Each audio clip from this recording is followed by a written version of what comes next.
કેમ છો મારા ખાવાના શોખીન મિત્રો? સ્વાગત છે તમારું વારું પાણીમાં. મિત્રો, આજે આપણે બનાવશું સુરતનું ફેમસ સ્ટ્રીટ ફૂડ ખાઉસા. ખાઉસા ઘરે બનાવવા ખૂબ જ સરળ છે અને ખૂબ જ ટેસ્ટી પણ બનશે. તો ચાલો બનાવીએ સુરતના ફેમસ ખાઉસા. સૌપ્રથમ આપણે ખાઉસામાં વપરાતી લસણની ચટણી બનાવી લેશું.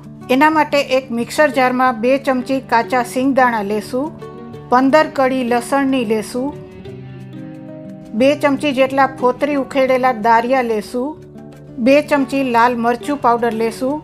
આ મરચું પાવડર તમારે તીખું જેટલું કરવું હોય એ પ્રમાણે વધારે ઓછું લઈ શકો. આ મરચું પાવડરની જગ્યાએ તમે લાલ મરચાંને પલાળીને પણ લઈ શકો. સ્વાદ પ્રમાણે મીઠું એડ કરશું, અડધી ચમચી જેટલી ખાંડ એડ કરશું, 1 ચમચી જેટલો લીંબુનો રસ એડ કરશું. હવે એમાં થોડું પાણી એડ કરી અને આપણે એની સ્મૂથ પેસ્ટ બનાવી લેશું. આ રીતે મેં બધી વસ્તુની સ્મૂથ પેસ્ટ બનાવી લીધી છે. હવે આપણે આનો વઘાર કરશું. એક કઢાઈમાં આપણે 3 ચમચી જેટલું તેલ લેશું. મિત્રો, આવી જ નવી રેસીપી જોવા માટે મારી ચેનલને સબસ્ક્રાઈબ કરો. તેલને થોડું ગરમ થવા દેશું. તેલ થોડું ગરમ થાય એટલે આપણે જે લસણની ચટણી પીસીને રાખી છે એને એમાં એડ કરશું. આ લસણની ચટણીને આપણે તેલમાં સાતળવાની છે. આ ચટણીમાં આપણે લાલ મરચું પાવડર 2 ચમચી જ લીધો છે, જેનાથી એની તીખાશ નોર્મલ થશે. જો તમારે વધારે તીખું કરવું હોય તો લાલ મરચું પાવડર વધારે એડ કરવું. મિક્સરમાં થોડું પાણી એડ કરીને આપણે આમાં લઈ લેશું. ફરીથી આપણે એને ધીમા તાપે 5 મિનિટ માટે સાતળી લેશું. હવે 5 મિનિટ થઈ ગઈ છે અને ચટણી સારી રીતે સંતળાઈ ગઈ છે. હવે આપણે ગેસને બંધ કરશું અને આ ચટણીને એક બોલમાં કાઢી લેશું. તો આપણી લસણની ચટણી તૈયાર છે. આને તમે 15 દિવસ સુધી ફ્રીજમાં સ્ટોર કરીને રાખી શકો. આ ચટણીને આપણે ખાઉસાના ઉપયોગમાં તો લેશું જ, પણ આ ચટણીને તમે ખાઉસા સિવાય ઢોકળા સાથે, ઈડલી સાથે, ઢોસા સાથે, રોટલી, પરોઠા, થેપલા, ભાખરી સાથે પણ ખાઈ શકો. હવે આ ચટણીને આપણે સાઈડમાં રાખશું. પછી આપણે ખાઉસામાં વપરાતી ક્રિસ્પી સમોસા પટ્ટી અથવા તો ક્રિસ્પી રોટલી કહી શકાય એના માટેનો લોટ બાંધશું.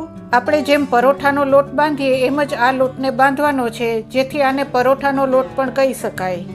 એના માટે અડધો કપ મેંદાનો લોટ લેશું અને અડધો કપ ઘઉંનો લોટ લેશું. આપણે જે રોટલી બનાવતા હોઈએ એ ઝીણો ઘઉંનો લોટ લેવાનો છે.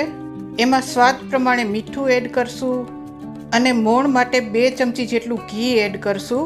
તમે તેલ પણ એડ કરી શકો.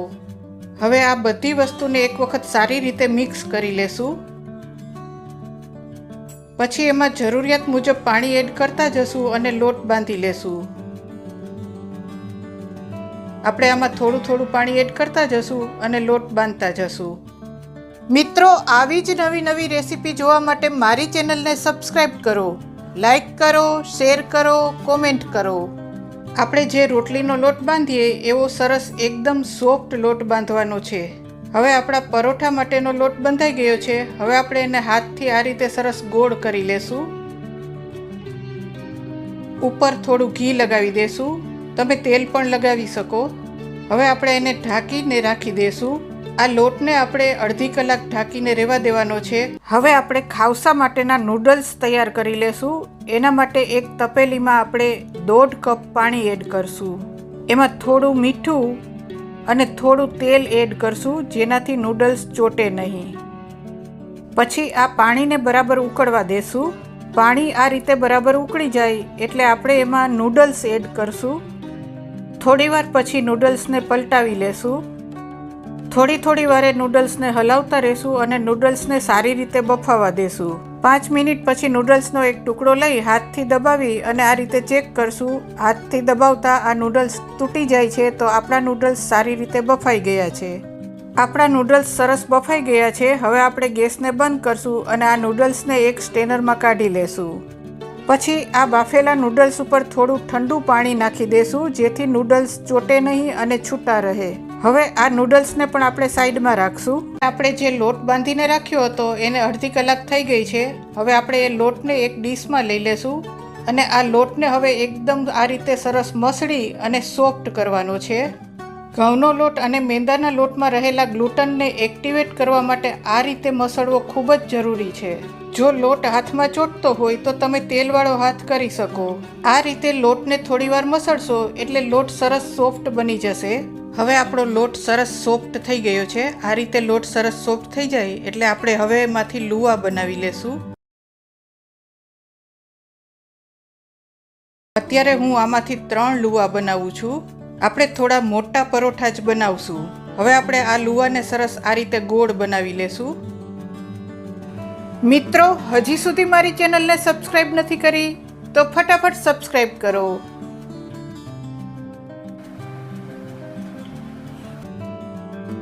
આ મેં ઘઉંનો કોરો લોટ લીધો છે. એક લુવો લઈ અને આ કોરા લોટમાં આપણે રગદોળી લેશું. હવે આ લુવામાંથી આપણે મોટું પરોઠું વણી લેશું.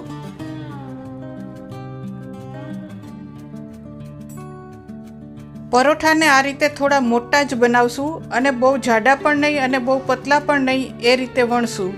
આ રીતે બધા જ પરોઠા વણી લેશું. આપણે મોટું પરોઠું કે રોટલી વણી લીધી છે. હવે આપણે આના ટુકડા કરી લેશું. આના ટુકડા કરવા માટે તમે લાંબી પટ્ટી પણ કરી શકો, ત્રિકોણ શેપમાં પણ કાપી શકો, લંબચોરસ શેપમાં પણ કાપી શકો અને ચોરસ શેપમાં પણ કાપી શકો. તમારા મનગમતા કોઈ બી શેપમાં તમે કાપી અને તળી શકો. આ રીતે મેં રોટલીમાંથી મોટા ત્રિકોણ શેપ બનાવેલા છે. જો તમારે નાના ત્રિકોણ શેપ બનાવવા હોય તો પહેલાં મોટી પટ્ટી કાપી અને નાના ત્રિકોણ શેપ પણ બનાવી શકો. હવે આપણે આને તળી લેશું. આને તળતા પહેલાં આપણે ફૂલે નહીં એના માટે એક ફોર્કની મદદથી કાણા પાડી લેશું. એક સાઈડ મેં તેલને ગરમ થવા મૂકી દીધું હતું. આપણું તેલ ગરમ થઈ ગયું છે. હવે જે આપણે પરોઠામાંથી ત્રિકોણ શેપ બનાવેલા હતા એને આપણે તળી લેશું. થોડીવાર પછી એને પલટાવી લેશું.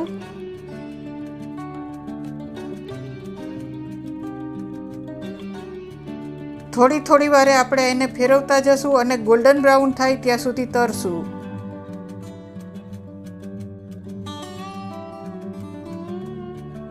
આ રીતે સરસ ગોલ્ડન બ્રાઉન થઈ જાય અને સરસ ક્રિસ્પી થઈ જાય એટલે હવે આપણે એને કાઢી લેશું. આ રીતે બધા જ તળી લેશું. આ રીતે આપણે ખાવસા માટેની ક્રિસ્પી રોટલી કે સમોસા પટ્ટી કહી શકાય એ બધા જ આપણે તળી લીધા છે. હવે આપણે આને સાઈડમાં રાખશું. પછી એક પેનમાં આપણે 4-5 ચમચી જેટલું તેલ લેશું. તેલને થોડું ગરમ થવા દેશું. તેલ ગરમ થઈ જાય એટલે આપણે એમાં 10-12 કળી લસણની એડ કરશું. આ લસણને આપણે તેલમાં સાતળવાનું છે. લસણ સરસ બ્રાઉન કલરનું થઈ જાય ત્યાં સુધી આપણે આ લસણની કળીને સાતળશું.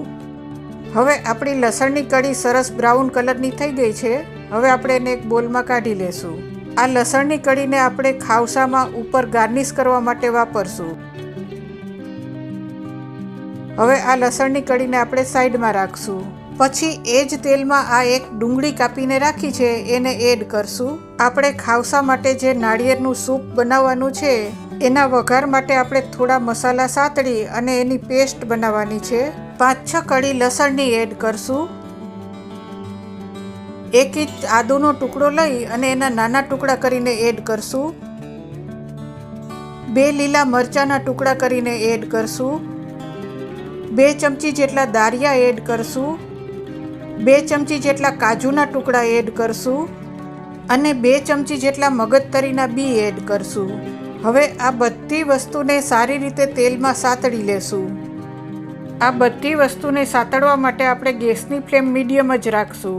ડુંગળીનો કલર થોડો ગોલ્ડન બ્રાઉન થઈ જાય અને દાળિયાનો કલર પણ થોડો ચેન્જ થઈ જાય અને મગજતરીના બી થોડા ફૂલી જાય ત્યાં સુધી આપણે એને સાતળશું.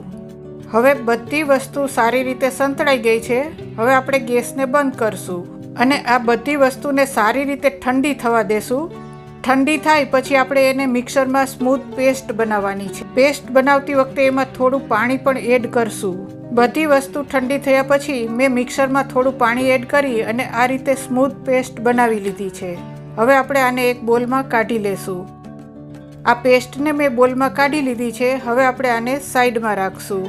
પછી આપણે નાળિયેરનું સૂપ બનાવવા માટે એક નાળિયેર લેશું. નાળિયેરમાં ઉપર જે આ રીતે બ્રાઉન છાલ હોય છે એને આપણે કાઢી લેશું. આ રીતે આખા નાળિયેરમાંથી આપણે આ બ્રાઉન છાલ કાઢી લેશું.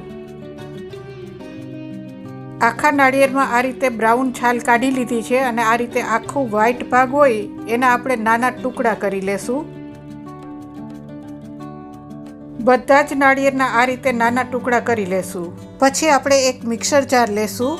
એમાં આપણે જે નાળિયેરના ટુકડા કરેલા છે એ 1 કપ ભરી અને એમાં એડ કરશું. આમાં આપણે જરૂરિયાત મુજબ પાણી એડ કરતા જઈ અને મિક્સરમાં ક્રશ કરી લેશું. જો આ 1 કપ નાળિયેરના ટુકડા હોય તો આમાં 2 થી 2.5 કપ જેટલું પાણી તમે એડ કરી શકો. પરંતુ આપણે એકી સાથે એડ કરવાનું નથી. જેમ જરૂરિયાત પડે એમ થોડું થોડું એડ કરતા જશું અને ક્રશ કરતા જશું. પછી આ રીતે કોઈ એક વાસણ લઈ એની ઉપર સ્ટેનર રાખશું. સ્ટેનરની ઉપર આપણે એક આછું કપડું રાખશું. પછી આ મેં નાળિયેરના ટુકડામાં 1 કપ પાણી એડ કરી અને ક્રશ કરી લીધા છે એને આપણે આ કપડામાં લઈ લેશું. પછી આ કપડાને આપણે આ રીતે ભેગું કરી અને એને નીચોવી લેવાનું છે. આપણે નાળિયેરનું દૂધ કાઢવાનું છે. આ રીતે હાથથી દબાવી અને જેટલું નીકળે એટલું આપણે કાઢી લેશું. મિત્રો, હજી સુધી મારી ચેનલને સબસ્ક્રાઇબ નથી કરી તો ફટાફટ સબસ્ક્રાઇબ કરો અને બાજુમાં રહેલા બેલ આઇકનને ક્લિક કરો જેથી મારા દરેક નવા વિડીયોની નોટિફિકેશન તમને મળતી રહે.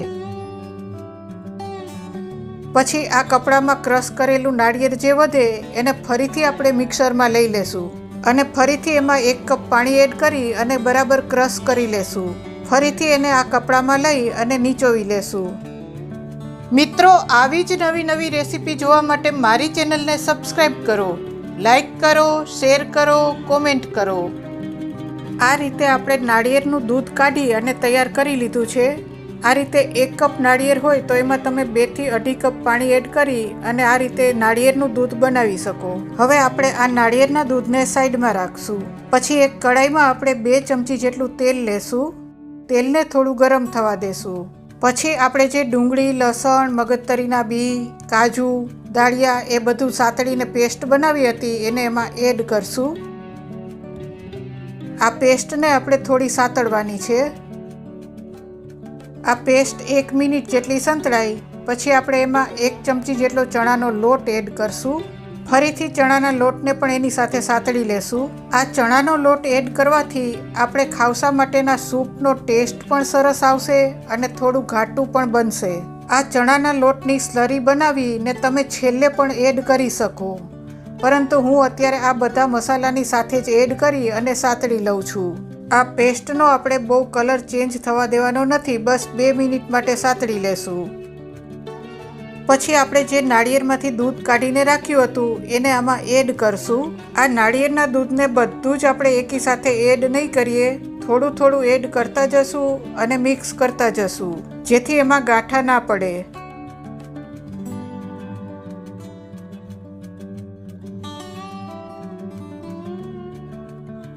હવે આપણે આ સૂપને બરાબર ઉકળી જાય ત્યાં સુધી ઉકાળશું. સૂપ બરાબર ઉકળી જાય પછી છેલ્લે આપણે એમાં થોડું મીઠું એડ કરશું અને ફરીથી 2 મિનિટ માટે ઉકાળશું. આ સૂપને તમે જેમ જેમ ઉકાળશો એમ ઘાટું બનશે. છેલ્લે જો તમને બહુ વધારે ઘાટું લાગતું હોય તો તમે એમાં ફરીથી પાણી પણ એડ કરી શકો. ખાવસા માટેનું સૂપ બહુ ઘાટું નથી હોતું, થોડું પતલું જ હોય છે. છતાં પણ તમારી પસંદ પ્રમાણે તમે થોડું ઘાટું પતલું રાખી શકો છો. હવે આપણું સૂપ ઉકળી ગયું છે. હવે આપણે ગેસને બંધ કરશું અને આ સૂપ માટેનો બીજો વઘાર કરશું. બીજા વઘાર માટે આપણે એક તપેલામાં 2 ચમચી જેટલું તેલ લેશું. તેલને થોડું ગરમ થવા દેશું.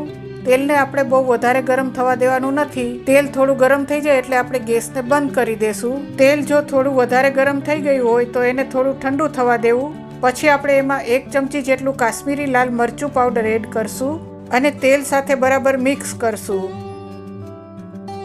પછી આપણે જે ખાવસા માટેનું સૂપ બનાવેલું હતું એની ઉપર આ વઘારને રેડી દેશું. પછી એને થોડું આ રીતે મિક્સ કરી લેશું. તો આપણું ખાવસા માટેનું સૂપ તૈયાર છે. હવે આપણે એને સાઈડમાં રાખશું. હવે આપણે ખાવસાને સર્વ કરશું. એના માટે એક ડીશમાં આપણે થોડી લીલી ડુંગળી લેશું અને થોડો લીલી ડુંગળીનો સફેદ ભાગ પણ લેશું. પછી આપણે જે રોટલી તળીને રાખી હતી એ ક્રિસ્પી રોટલી કે સમોસા પટ્ટીને આ રીતે મોટા ટુકડા કરીને એડ કરશું. એની ઉપર આપણે જે બાફીને રાખેલા નૂડલ્સ હતા એને એડ કરશું. એની ઉપર આપણે જે લસણની ચટણી બનાવીને રાખી હતી એને એડ કરશું. આ લસણની ચટણી થોડી વધારે પ્રમાણમાં જ એડ કરશું, કારણ કે આપણે એને બહુ સ્પાઇસી નથી બનાવી. આનાથી ટેસ્ટ ખૂબ જ સરસ આવશે. થોડી શેજવાન ચટણી પણ એડ કરશું. પછી આપણે જે નાળિયેરનું સૂપ બનાવીને રાખ્યું હતું એને એડ કરશું.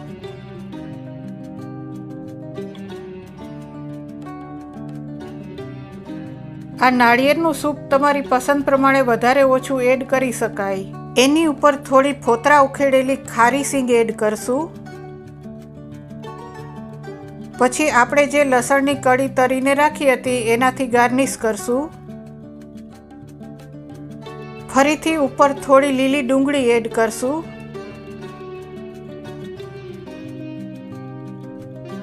અને લીલી ડુંગળીનો સફેદ ભાગ પણ થોડો એડ કરશું. અને આપણે જે રોટલીને ત્રિકોણ શેપમાં તરીને રાખી હતી એને સાઈડમાં આ રીતે મૂકશું. મિત્રો, આમાં છેલ્લે લીંબુનો રસ એડ કરી સર્વ કરવાનું હોય છે, પરંતુ હું શૂટિંગ ટાઈમે ભૂલી ગઈ છું, તો તમે લીંબુનો રસ એડ કરજો. તો તૈયાર છે આપણા ખૂબ જ ટેસ્ટી સુરતના ફેમસ ખાઉસા. મિત્રો, તમે પણ આ રીતે બનાવી ટેસ્ટ જરૂરથી કરશો અને તમારી કોમેન્ટ મને કોમેન્ટ બોક્સમાં જરૂરથી આપશો.